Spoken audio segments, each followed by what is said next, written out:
nous savions déjà quelle était la mission assignée à M. Amadou Riba. Nous avons pris acte de sa nomination. L'ANAD l'a félicité, a pris acte à décliner les attentes et les revendications que nous portons par rapport à la conduite de la transition. Il a été sûrement pressé par les membres du CNRD qui sont en train de constater que la fin de l'année est en train d'arriver, mais parce qu'ils ne veulent pas que le général lui-même fasse le parjure directement au niveau des médias publics et privés de notre pays, ils ont trouvé l'homme idéal, le bouc émissaire, M. Amadou Riba, qui portera devant le peuple de Guinée et devant l'histoire les conséquences de ce qu'il vient de décliner en termes de non-respect d'un engagement souscrit par la junte auprès de la CEDEAO qui constitue un engagement du peuple de Guinée. Et donc, il y a non seulement l'arrogance qui continue, il y a la fuite en avant qui continue, et je tiens à rappeler que le pouvoir du CNRD, c'est un pouvoir totalement illégitime. Ce n'est pas un pouvoir qui est acquis dans les urnes.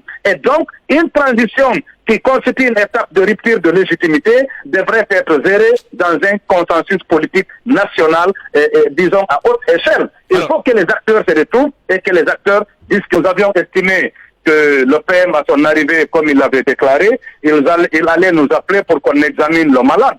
Le malade, c'est la transition guinéenne et sa conduite. Mais du moment qu'il est allé lui-même couper la tête du malade, je crois qu'il n'y a plus à discuter comment faire guérir le malade. Est-ce que vous considérez aujourd'hui que Bahouri devient un obstacle, en tout cas, au retour à l'ordre constitutionnel et qu'il devrait être limogé? Mais c'est évident qu'aujourd'hui, avec cette prise de position, avec cette fuite en avant, avec l'absence de dialogue, avec le mépris affiché vis-à-vis des acteurs politiques et sociaux que nous sommes, je crois que M. Bahouri s'est décrédibilisé et s'est discrédité et, de facto, il constitue un obstacle au retour diligent à l'ordre constitutionnel. À quel risque les militaires au pouvoir exposent-ils la Guinée en n'actant pas un retour à l'ordre constitutionnel à fin 2024?